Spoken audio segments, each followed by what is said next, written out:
जब से supreme court ने सेंट्रल स्कूल और स्टेट स्कूल के टीचरों के लिए, जो पुराने टीचर हैं जिन्होंने टेट क्लियर नहीं किया हुआ है, उनका डायरेक्ट भर्ती हुआ था और सुप्रीम कोर्ट ने कह दिया कि आपको टेट क्लियर करना पड़ेगा। यदि आप टेट क्लियर नहीं कर पाते हैं तो आपको फोर्सली रिटायरमेंट दे दिया जाएगा, आपको प्रमोशन नहीं मिलेगा, रिटायरमेंट में आपका लाभ नहीं मिलेगा, पेंशन भी नहीं मिलेगा। तब से सेंट्रल स्कूल के टीचर और स्टेट स्कूल के टीचर के धड़कन बढ़ा हुआ है और इसलिए टीचर स्ट्राइक पर गए हुए थे। अब टीचर का 3 मांगे हैं, याद रखिएगा।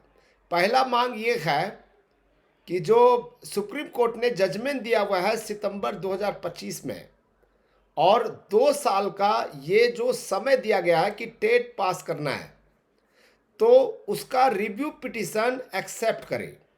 ठीक है। और दूसरी बात यह है कि यदि रिव्यू पिटीशन एक्सेप्ट नहीं होता, सुनवाई नहीं होता, तब संसद को ये निवेदन किया जा रहा है कि आप इस सुप्रीम कोर्ट के जजमेंट को 9th शेड्यूल में रख दिया जाए, या फिर जो SC/ST एट्रोसिटी एक्ट, ठीक है, के लिए जो उनके जो अमेंडमेंट किया गया था, प्रावधान किया गया था कि ऐसा कुछ भी नहीं होगा, तो वैसे ही RTE एक्ट में संशोधन करके ये जो टेट की अनिवार्यता है उसको समाप्त कर दिया जाए।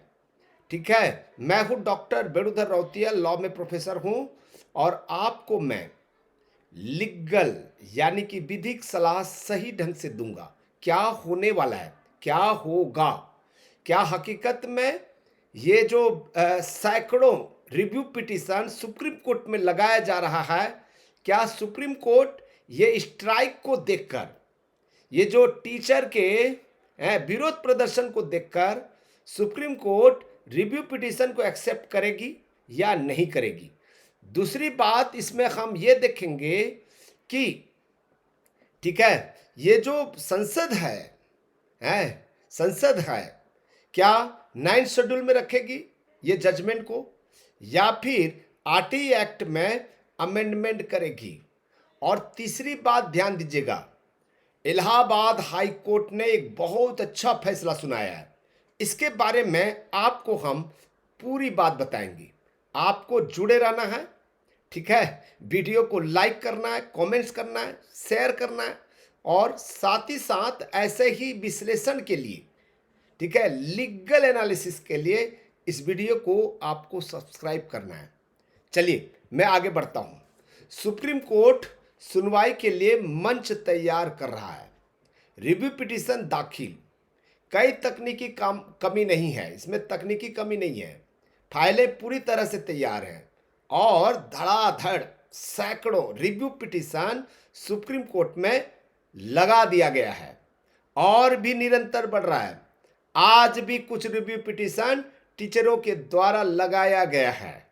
ठीक है। वक्त कम है, इस महीने के अंत तक फाइनल डेट आने की पूरी संभावना है। यदि रिव्यू पिटीशन एक्सेप्ट कर लिया जाता है तो इसकी सुनवाई होगी। ठीक है। और ये जो सुनवाई होगी ओपन कोर्ट में होगी, बंद कमरे में नहीं, पारदर्शिता के साथ में खुले न्यायालय में होगी बहस। इसमें टीचर अपनी बात को रखेंगे। जब भर्ती हुई थी तब उस समय टेट की अनिवार्यता नहीं थी, टेट का नामो निशान नहीं था, तब उनके लिए आज के समय में टेट की अनिवार्यता को रखना, क्या ये लीगल है?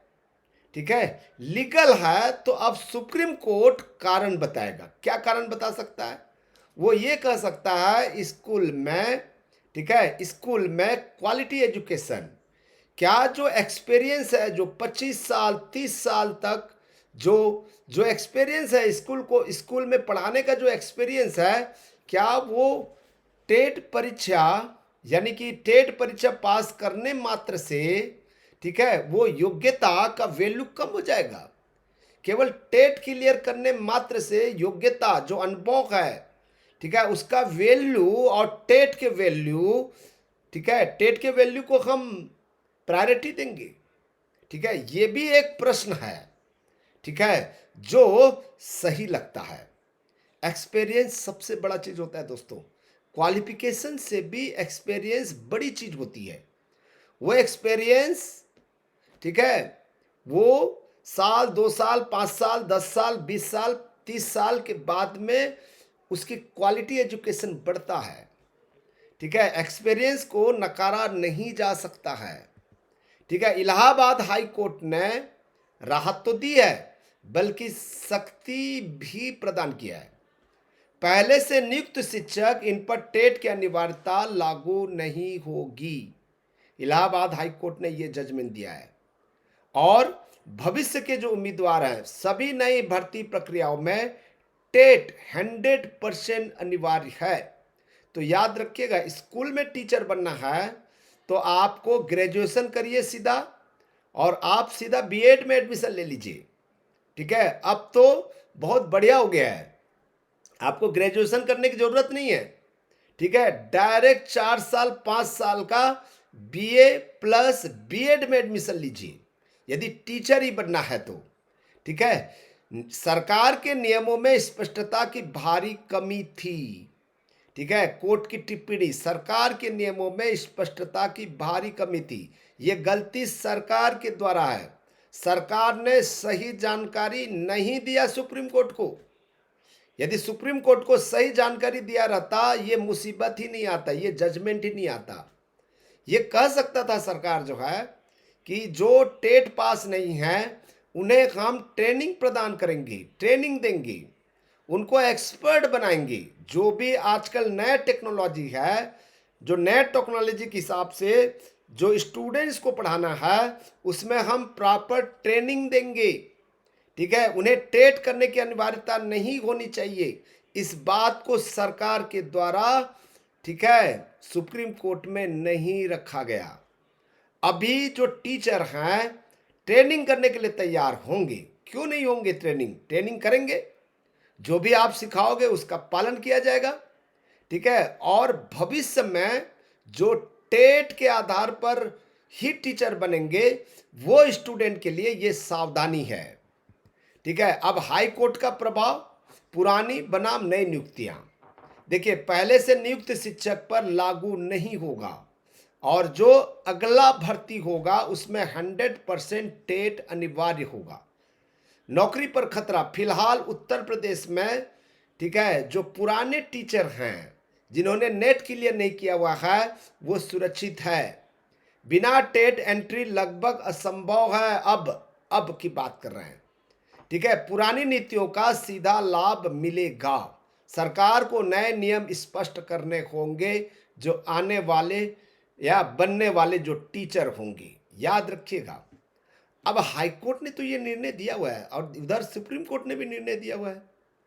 तो सुप्रीम कोर्ट बड़ा होता है ना, हाईकोर्ट तो बड़ा नहीं होता। ठीक है, जब सुप्रीम कोर्ट ने निर्णय दे देगा तो इलाहाबाद हाई कोर्ट के निर्णय का वैल्यू क्या रहेगा? कोई वैल्यू नहीं रहेगा। ठीक है, तो इसीलिए संसद को खुद हस्तक्षेप करने की जरूरत है। अब यहां पर जो है, मैं एक लॉ प्रोफेसर के नाते आपको मैं कानूनी विश्लेषण दे रहा हूं। ठीक है, नियमों की अस्पष्टता है। ठीक है, जो अभी गजट जारी किया गया है, राज्यसभा में जो प्राइवेट मेंबर बिल प्रस्तुत हुआ था, उसका जो है नोटिफिकेशन जारी किया गया है, लेकिन उस ड्राफ्टिंग में स्पष्टता नहीं है। ठीक है, नियमों के स्पष्ट न होने के कारण ही यह कानूनी विवाद खड़ा हुआ है। न्यायिक निर्देश, अदालत ने सरकार को तुरंत नियमों में संशोधन कर स्थिति को स्पष्ट करने का सख्त निर्देश दिया है। सुप्रीम कोर्ट को बताया ना, अब जो रिव्यू पिटीशन होगा, रिव्यू पिटीशन के पहले संसद में, ठीक है, ये बाध्यकारी जो टेट अनिवार्यता है उसको शिथिल कर दे और सुप्रीम कोर्ट को बताए कि हमने नया अमेंडमेंट लाया हुआ है, या फिर अभी हाल ही में एक ऑर्डिनेंस पारित किया जा सकता है। सरकार के पास में बहुत सारे शक्तियां हैं, यदि वो करना चाहे तो। ठीक है, पुराने शिक्षकों को नाराज नहीं कर सकता सरकार, ठीक है, वो भी तो वोट बैंक है, ठीक है। तो इसीलिए यदि अभी संसद चल रही है, संसद खत्म भी हो जाए, तब सरकार ऑर्डिनेंस जारी कर सकती है। ऑर्डिनेंस के माध्यम से सरकार को जो हाईकोर्ट के जो निर्णय है उसको शिथिल किया जा सकता है। कोई बड़ी बात नहीं है दोस्तों, ध्यान दीजिएगा। 2 अप्रैल का भ्रम और कानूनी हकीकत। 2 अप्रैल को सुप्रीम कोर्ट ने शिक्षकों के खिलाफ अपना अंतिम फैसला सुना दिया है। क्या अभी 2 अप्रैल थोड़ी, सितंबर की बात चल रहा है। बिल्कुल नहीं, 2 अप्रैल को सुप्रीम कोर्ट ने शिक्षकों के खिलाफ अंतिम फैसला नहीं सुनाया, सितंबर में सुनाया था। यह केवल एक प्रक्रियात्मक कदम था। संबंधित पक्षों को अपना जवाब दाखिल करने का समय दिया गया है। अंतिम फैसला आना अभी बाकी है, याद रखिएगा, ठीक है। प्रक्रियात्मक कदम है ये। अभी लोग जो है रिव्यू पिटीशन दाखिल करेंगी, फिर सुप्रीम कोर्ट जो है इतने सारे आवेदन को देखकर रिव्यू पिटीशन एक्सेप्ट करेगा, फिर सरकार का पक्ष सुनेगा, फिर टीचर के पक्ष सुनेगा, उसके बाद में मेरिट के आधार पर निर्णय सुनाया जाएगा। मुझे पूरा उम्मीद है कि टीचर के पक्ष में निर्णय जाएगा, ठीक है। पुराने टीचर को टेट पास करना जरूरी नहीं होगा, मैं निश्चित रूप से कह रहा हूं, याद रखिएगा, यही निर्णय आएगा, ठीक है। जमीनी हकीकत, रामलीला मैदान का शंखनाद, ठीक है, एकजुटता का संदेश दिया गया, ठीक है। ये भीड़ नहीं थी, पूरे देश के शिक्षकों की सामूहिक आवाज थी, ठीक है। राजनीतिक हलचल पैदा हो गया है, आंदोलन ने राजनीतिक गलियारों में भारी दबाव बना हुआ है, ठीक है। और बड़े नेताओं को संकेतों के अनुसार सरकार दबाव में आकर नीतिगत हस्तक्षेप कर सकती है। अभी बहुत जगह चुनाव होना है, वेस्ट बंगाल में, ठीक है, पता नहीं केरल में, कहाँ कहाँ चुनाव होने वाली है। इसमें चुनाव में इसका असर दिखाई देगा, ठीक है। तो इसीलिए सरकार ऐसी कोई भी गलती नहीं करेगा जो टीचरों को जो है, ठीक है, उनके अधिकारों को छीन सके, जहां तक मुझे ऐसा लगता है। समाधान के 2 रास्ते हैं, न्यायपालिका या विधायिका। पहला न्यायिक मार्ग है, सुप्रीम कोर्ट में ओपन कोर्ट रिव्यू पिटीशन की सुनवाई और उसका अंतिम निर्णय होगा। या फिर दूसरा तरीका होगा विधायी मार्ग, सरकार द्वारा आरटीई एक्ट में तत्काल संशोधन या ऑर्डिनेंस के आधार पर जारी करे, क्योंकि बहुत सारे टीचर रिटायर्ड भी तो हो रहे हैं, ठीक है। उनका क्या होगा? नियुक्तियों को न्यायिक समीक्षा से बचाने के लिए मामले को 9 शेड्यूल में शामिल कर सकता है या ऑर्डिनेंस जारी करके भी इसके जो अनिवार्यता को खत्म किया जा सकता है और फिर बाद में आरटीई एक्ट में संशोधन करके अनिवार्यता को खत्म कर सकता है। समझ आ रही बात? मैं एक लॉ प्रोफेसर होने के नाते मैं यही कहूँगा, लड़ाई लंबी है पर एकजुटता में ताकत है। आने वाले कुछ हफ्ते बेहद निर्णायक है। आपकी नौकरी का भविष्य पूरी तरह से सुप्रीम कोर्ट के रुख और सरकार की नई संशोधित नीतियों पर निर्भर करेगा। कानूनी आधार अभी भी संघर्ष की मांग कर रहा है। वीजीसी नेट कानूनी अपडेट, शिक्षा जगत की सटीक जानकारी के लिए law, order and civil right से आप जुड़े रहें, इसीलिए सब्सक्राइब करना जरूरी है। थैंक यू दोस्तों, थैंक यू।